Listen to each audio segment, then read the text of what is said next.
제가 여러 코칭을 많이 듣는데 저는 ANA 인수농자센터를 하면서 애양교회 담임하는 이광 목사입니다. 우리 외국인 친구들 만나면 제일 먼저 듣는 말이 사장님, 부장님, 아니면 대리님 이런 말을 많이 듣습니다. 축구장에서 제일 많이 듣는 말은 선생님, 두 번째는 코치님, 아니면 감독님 말을 많이 듣습니다. 포럼장에 오니까 저는 지배인님이라고 깜짝 감사합니다. 저 지배인, 제 앞에서 안내를 쓰고 있는데 지배인님 여기 어디로 들어가나요? 새로운 호칭이 저에게 주어졌습니다. 감사합니다. 예, PPT가 제가 나올 때쯤 되니까 지배인이 나오는 줄 알고 자동으로 이거 겁먹고 안 나오면 책자에 자세히 나와 있으니까요. PPT가 복구되는 대로 보여드리고 책자 위주로 할 수 있도록 하겠습니다. 저희 센터는 6개 나라가 있습니다. 제가 욕심이 좀 많아서 1개 나라는 양이 안 차서 저희는 네팔, 미얀마, 방글라데시, 베트남, 태국, 캄보디아 이렇게 6개 나라 친구들이 같이 어우러져서 아주 정다운 그런 삶을 살고 있는 그런 센터입니다. 제가 가장 먼저 축구를 하게 된 거는요. 제가 뭐 축구 선수 출신도 아니고 축구에 대한 전문 지식이 있는 것도 아니고 딱 한 가지 있는데 그건 뭐냐면 건강한 몸, 그 다음에 2시간이든 3시간이든 같이 뛸 수 있는 정신력, 예, 그것이 있어서 축구 사역을 지금 시작을 하게 됐고요. 제일 처음에 저희 센터가 방글라데시 센터였어요. 순수하게 방글라데시 친구들만 한 7, 80명이 모여서 매주 예배드리고 매주 그렇게 어떤 친구를 나누고 성경 공부를 하는 그런 센터였는데 어느 순간인가부터 서서히 그런 흐름이 약간의 삐그덕거리는 그런 모습들이 보여져서 외부로 뭔가 좀 활동을 해야 되겠다라고 해서 했던 것이 바로 축구 모임이었습니다. 너희들 축구 좋아하느냐? 그랬더니 좋아한다고 하는 친구들이 한 12명 되더라고요. 그래서 그러면 내가 축구가 얻어주고 축구가 얻어줄 테니까 한번 축구 시작해보자. 처음 시작했을 때는 축구 수준이 거의 우리 초등학교 친구들보다 못한 마음은 공을 향해서 가고 있는데 발은 아직까지 가지 않은 그렇지만 아주 열정 있는 그런 친구들과 함께 축구를 시작을 했어요. 그래서 지역에 있는 교회 팀들하고 같이 친선을 하고 교회 팀들에게 항상 조건이 있습니다. 우리가 국제 경기를 해주는 대신에 끝나면 꼭 식사 계정을 해주기를 바란다. 다른 페이는 안 받겠다. 23,000원 내라. 그래서 그렇게 선호를 하고 있을 때에 좀 커다란 변화가 있었습니다. 왜냐하면 너무 잘 모이고 잘 되니까 방글라데시에서 온 이맘들이 딴지를 걸기 시작했습니다.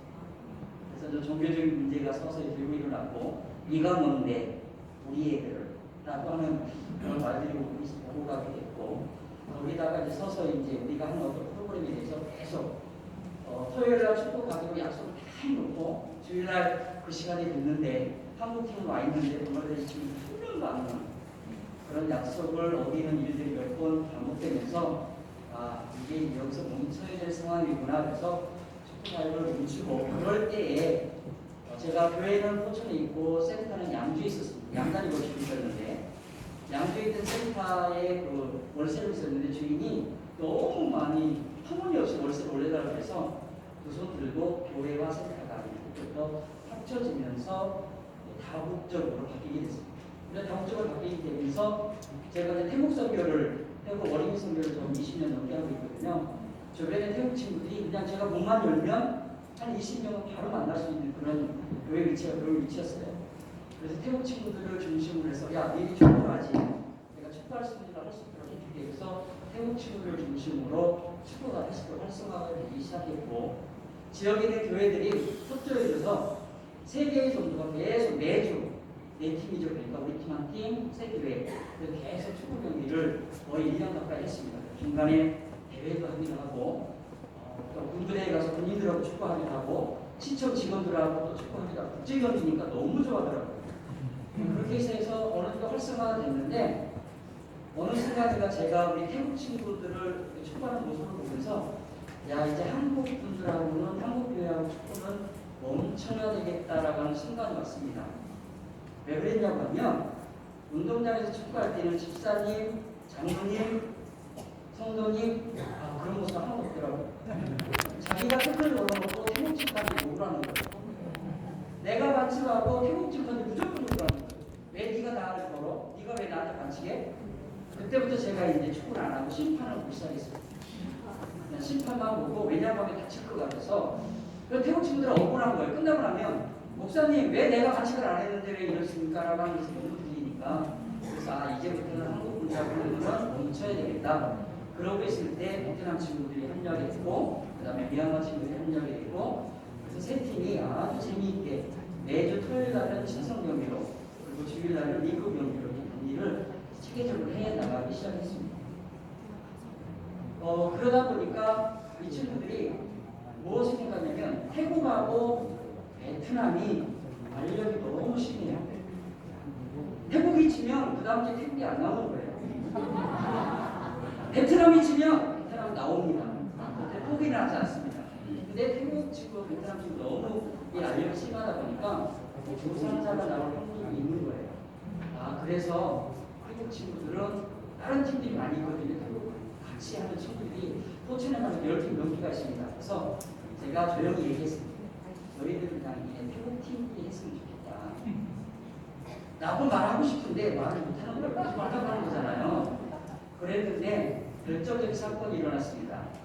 저희 축구 시간 앞 시간에 저희 우리 태국 팀이 다른 팀을 추첨해서 내기 축구를 했습니다. 한 판에 100만 원. 그래서 하나님이 주신 기회구나. 그 경기가 끝남과 동시에 앞으로 다시는 태국 팀은 우리와 축구를 안 하겠다. 왜냐하면 제가 축구 사회라면서 제일 강조하는 게 뭐냐면 첫째는 부상 방지, 두 번째는 경기장에서 욕하는 것, 세 번째는 축구 경기를 통해서 뭔가가 오고 가는 건 절대 할 수 없다라고 하는 것이 중심이었기 때문에 내기 축구를 했다? 이거는 절대 없어. 너희들 이제는 약속을 어겼기 때문에 그냥 내기 축구하는 대로 가라. 그래서 자연스럽게 그게 태국 친구들이 나가게 되고 거기에 이제 네팔하고 캄보디아 친구들이 와서 네 팀이 축구를 지금까지 계속 해오고 있습니다. 그 책자에 보면 저희들이 오늘 제가 올리나요? 네, 이게 이제 지역교회 저희들 원전도 많이 갔습니다. 일산, 김포, 인천, 시흥 저희 수업의 목사님들 아니면 친구들이 그냥 우리 교회가 한번 할 수 있도록 해줄게.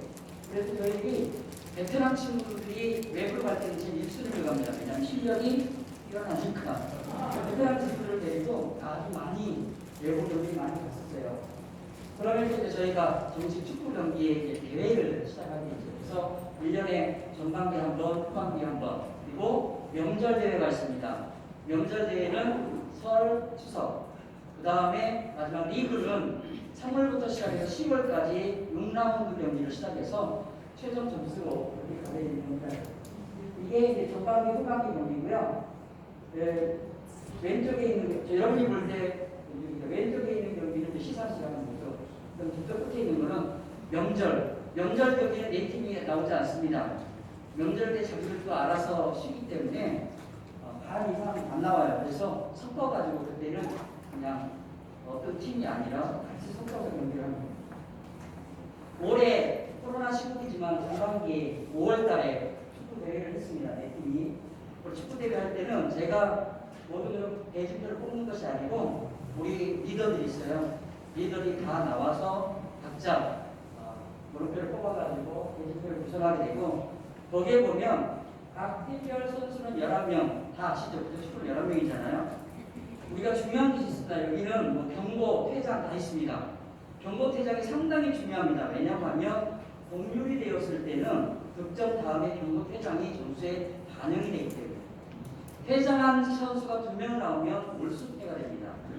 왜냐하면 우리는 다치지 않는 게 첫 번째 원칙이기 때문에 그리고 또 하나 있습니다. 여기 보면 4번에 외부 선수는 참가할 수 없다. 이 말은 무슨 말이냐고 하면 제가 대회를 한다고 하면 부산에 있는 친구도 오고 광주에 있는 친구도 오는 거에 축구를 잘하니까 그거 몇 번 있었어요. 그러다 보니까 그게 문제가 되는 거예요. 그 친구는 우리와 같이 교감하고 공감대가 있지 않은데 축구 실력이 좋아서 왔기 때문에 너무 거칠고 험악하고 분위기를 망치는 거예요. 그래서 축구 대회에 나오는 선수는 저희와 함께 제가 등록되어 있는 제 노트에 등록되어 있는 친구 중에서 평상시 60% 이상 참가율을 가진 사람만이 대회에 참가할 수 있습니다. 그냥 뭐 와가지고 차는 게 아니고 우리가 평상시 추석부가 있잖아요. 추석부가 있는데 코로나 때문에 추석부가 완전히 완성됐습니다. 코로나 전에는 어떤 때는 베트남 이름으로 썼다가 어떤 때는 한국어 이름으로 썼다가 그래서 얘가 얘인지 제가 얘인지 몰랐는데 코로나 때문에 확실히 전화번호까지 다 기입되니까 정확한 출석부가 만들어 너무 감사한데요. 그래서 외부 선수는 절대로 저희한테 평상시에는 올 수 있습니다. 토요일 경기는 친선 경기이기 때문에 어디서든지 올 수 있지만 정식 리그 경기하고 대회 경기는 외부 선수는 올 수가 없습니다. 정확한 룰을 가지고 우리가 진행을 하고 있습니다. 그래서 이번 전반기는 이변이 일어났습니다. 전반기 축구대회는 항상 축구대회를 하면 베트남이 우승하든지 미얀마가 우승하든지 지금까지 계속 교대로 했었는데 이번에는 어느 나라가 우승했을까요? 네팔이 우승했습니다. 네팔팀이 이번 전반기 축구대회 네팔팀이 우승을 했습니다. 네팔팀은 지금까지 한 번도 2위도 해본 적이 없습니다. 3위인지 4위였어요. 근데 제가 제일 안타까웠던 게 뭐냐면 네팔 친구들은 덩치로 보나 실력으로 보나 꼴등한 팀이 아니었는데요. 한 가지 문제가 있습니다. 북한 성질이 발동하면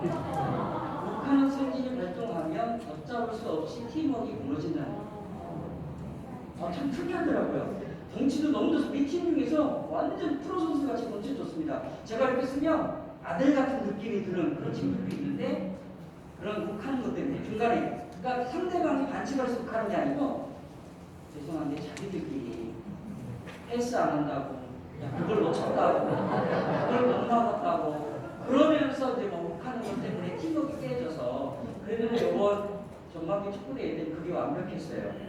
한 사람도 욱하거나 그래서 내가 끝나고 나서 네팔 친구들 다 뭐 축하한다고 하면서 불러서 너희들 엄청난 변화가 있었는데 왜 그러냐 그랬더니 제일 큰 형이 그랬다는 거예요. 제일 큰 형이 요번 대회 우승하면 우리는 팀에서 빠진다. 그 말 무슨 말이에요? 존말 할 때 잘하잖아.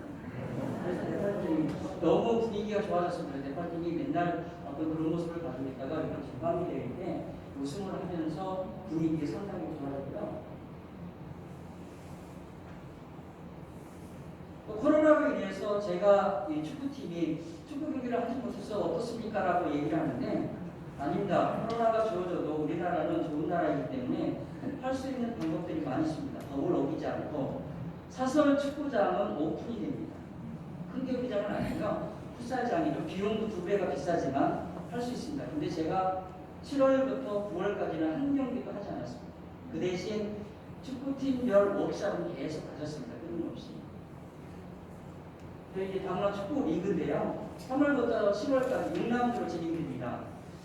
지금 2라운드까지만 하고 우리가 코로나가 엄청나게 발생하면서 저희 운동장에서도 코로나 환자가 발생하면서 운동장이 완전히 폐쇄가 되고 못했어요.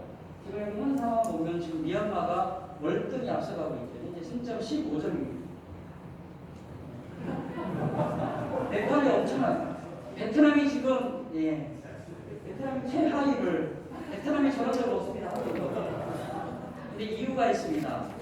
베트남 팀의 주전 30%가 지금 나오지를 못하고 있습니다. 왜냐하면 가정이 있기 때문에 애가 있기 때문에 축구장에는 와이프가 가면 안 된다고 했습니다. 그래서 그 성적이 확실히 눈에 보여지더라고요. 여기 보시면 알겠지만 승패, 득점, 실점, 득점차, 동거, 퇴장 이게 매일매일 기록됩니다. 그래서 그게 리더들한테 매일매일 전해지고요. 그것을 통해서 모든 것이 이제 결정적인 게 나가요. 저희 축구를 통해서 제일 많이 하는 게 상담입니다. 축구를 통해서 상담을 운동장에서 1차 하고 2차 기숙사에 가서 하고요. 3차는 개인적으로 면담에 들어갑니다. 그리고 기숙사에 가서는 제일 먼저 하는 게 그 친구들이 가지고 있는 고민들도 그게 아니고요. 가족 상황을 제일 먼저 파악을 합니다. 그래서 부모님하고 전화 통화를 하고요. 아내하고 전화통화를 하고요. 그런 일들을 기숙사에서 제일 먼저 하고 있고요. 저희 사역 중에 한국어 사역은 미얀마가 토요일 주일 반이 있고요. 태국이 주일 반이 있습니다. 저는 성림 사역이 지금 우리 센터가 만들어지면서 지금까지 계속해서 왔는데 제일 많이 하는 게 의료 비용이 매월 한 번씩 있는데 코로나 때문에 다 멈춰져 있습니다. 저희 센터에는 치과 기계까지 설치되어 있어서 간단한 치과 치료는 다 할 수 있을 만큼 되어져 있고요. 그 다음에 회복 사역에서 여름 수련회, 그 다음에 여러 가지 뭐 서울 명동 가는 걸 제일 좋아하더라고요. 명동이라든지 경북 가는 그래서 회복하게 해주는데 수련회는 그냥 가는 게 아니고 나라별로 가기를 원하는 나라를 먼저 선정하고 어디를 갈 건지를 선정하고 그러면 제가 거기에 대한 모든 데이터를 뽑아서 일반일 경우, 당일 경우, 그 다음에 어디를 갈 경우에서 경비를 얘기하고 그 경비가 그 친구들이 해결될 때 같이 갑니다. 저는 가이드만 해주면 되는 모든 건 다 그 친구들이 경비되고 저는 차를 가져와서 가이드만 해주면 되는. 그리고 매일 마지막 하는 꼭 한 가지 있습니다. 저희는 여름 수련회 맨 마지막 시간 타임은 그 지역에 있는 박물관을 견학하고 한국 문화를 함께 나누는 시간을 지금까지 한 번도 빼놓지 않고 있습니다. 너무 좋아하더라고요. 저희는 나는 여러 곳에서 후원분들이 많이 옵니다. 친구들한테도 오고요. 시골 친구, 군인 친구. 그래서 여러 후원분들이 많이 나오는데 계절 문공, 그래서 선풍, 여름엔 선풍기, 겨울에는 저기장판이나 이런 것들, 그리고 부활주일이나 성탄절이 나누는 그런 나눔사역. 이건 기록도 하는 거고요. 이제 제가 제일 역점을 두고 있는 게 바로 이겁니다. 비국화 노동자들을 그 나라를 찾아가는 1차적으로 방글라데시를 잘 갔다 왔고요. 그리고 상황을 보고 그 친구들을 만나고 그 친구들과 할 수 있는 비전을 다 공유하고 지금 이제 또 하고 있는 상황이고요. 그 다음 두 번째로 간 나라가 태국입니다. 태국은 지금 엄청난 열매를 지금 많이 맺어가고 있는데요. 방문해서 그들이 하고 있는 상황을 현지 선교사님과 현지 교회 사역자와 같이 방문해서 거기서 바로 매칭해주고 바로 연결해주는 걸 지금 하고 있어요. 그러다 보니까 이 사역이 이제 치앙마이에서 엄청나게 성공을 하고 있는데 치앙마이 지역에 가니까 너무 열악해서 뭔가 도움이 필요하다. 그래서 그 현지 치앙마이에 있는 교회의 사역자에게 돼지 2마리를 사주고 거기서 새끼를 낳으면 그 옆에 자꾸 좀 전달하는 거예요. 그게 저게 지금 5년 됐는데 그 교회가 그 마을 90%가 결신이 되고요. 그 교회 자립이 되기 시작했습니다. 그 다음에 마사라캄이라고 하는 지역은 돼지는 키울 수가 없다고 해서 소를 한 마리 해줬는데 선교사님 그 현지 사역자에게 그 소가 얼마나 많이 전도를 하는지 사역자분이 가서 직접 눈을 달아주고 그분을 전도해서 오는 그 전도사님 너무 잘해요. 진짜 너무 잘하더라고요. 소도 올해 재작년에 갔는데 소 새끼가 3마리가 났더라고요. 그래서 이 사역이 지금 저희들한테는 가장 큰 매력이고 미력이고 그래서 미래이기도 합니다.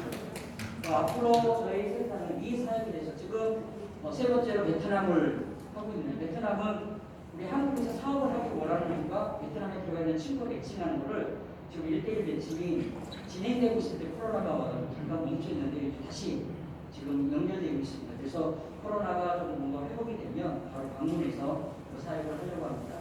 축구 사역하니까 이렇게 말하더라고요. 공 던져주고 그냥 그래서 공 거냐라고 얘기를 하는데 절대로 그렇지 않습니다. 저희 축구가 4시간을 하는데 4시간 동안 제가 심판을 보면 18,000보에서 2만 보를 봤습니다. 그거를 매주 토요일 주일을 하는 거죠. 뭐 자랑하려고 하는 게 아니고요. 그럴 만한 이유가 있습니다. 외부에서 전문적인 심판을 데려다 했더니 문제가 발생했습니다. 심판의 눈에는 뭐가 보이냐면 룰만 보이지 사람은 보이지 않습니다.